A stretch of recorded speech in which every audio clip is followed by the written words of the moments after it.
ഇത് പൊതുവിൽ കരുതുന്നത് ബി ജെ പിക്കാരെങ്കിലും ഇപ്പോൾ ഇവിടെ താങ്കൾ വിളിച്ചിരുന്നെങ്കിൽ പറയുന്നത് എന്താണെന്ന് അറിയാമോ? ഇത് അവരാണ് സൗജന്യം തന്ന പോലെയാണ് സംസ്ഥാനത്തിന്, നമ്മളവരുടെ സാമന്തന്മാരാണെന്നുള്ള നിലയിൽ. അങ്ങനെയല്ലല്ലോ.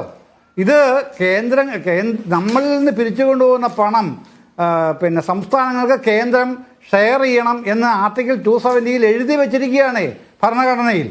ആ ഭരണഘടന പ്രകാരം നമുക്ക് അധികാരം എന്ന് തന്നെ വാക്കേ ഉപയോഗിക്കൂ ഞാൻ. അധികാരമുള്ള പണമാണ് തരണമെന്ന് ആവശ്യപ്പെടുന്നത്. അപ്പോഴാണ് ഉപാധിയും കൊണ്ട് വരുന്നത്. ആ ഉപാധിക്കെതിരെയാണ് നമുക്ക് പിന്നെ താങ്കൾ ആദ്യം ചോദിച്ചതുപോലെ രാഷ്ട്രീയമായ പ്രതിരോധമുണ്ട്, അത് ചെയ്യണം. നിയമപരമായ പ്രതിരോധമുണ്ട്, അത് ചെയ്യണം. പക്ഷേ ഈ സെൻട്രലി സ്പോൺസേഡ് സ്കീം എന്ന് പറയുന്നത് 187 കോടി രൂപ മാത്രമേ കിട്ടൂ. ഈ പറഞ്ഞ പദ്ധതിക്ക് ഈ നടപ്പ് സാമ്പത്തിക വർഷം കിട്ടുന്ന അത്രയും പൈസ നമുക്ക് കിട്ടൂ. അതിനൊരു പ്രാധാന്യം നമുക്ക് കൽപ്പിക്കാതിരിക്കാം.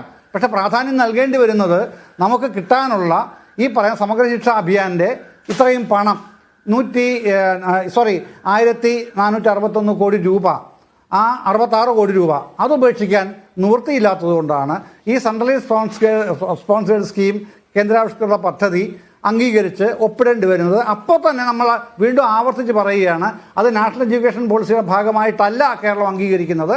അത് സെൻട്രലി സ്പോൺസേഡ് സ്കീം എന്നുള്ള നിലയിൽ അതൊരു പ്രത്യേക ഘടക പദ്ധതിയായിട്ട് തന്നെയാണ് നമ്മൾ അംഗീകരിക്കുന്നതും കാണുന്നതും.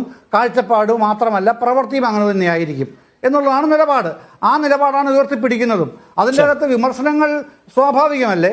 ഇത്തരത്തിലുള്ള ഇപ്പം പിന്നെ നമ്മുടെ വിദ്യാർത്ഥി സുഹൃത്ത് SF-ന്റെ നേതാവ് ബിപിൻ അടൂർ പറഞ്ഞതിൽ എന്താണ് തെറ്റുള്ളത്?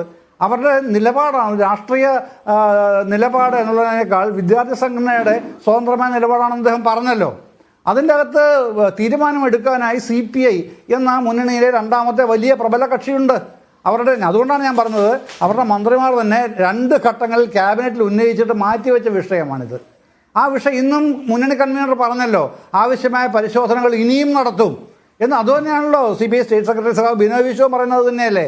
അത് അന്ധമായി നടപ്പാക്കുക എന്നുള്ളതല്ല, അല്ലെങ്കിൽ അന്ധമായി നടപ്പാക്കാതിരിക്കുക എന്നുള്ളതല്ല.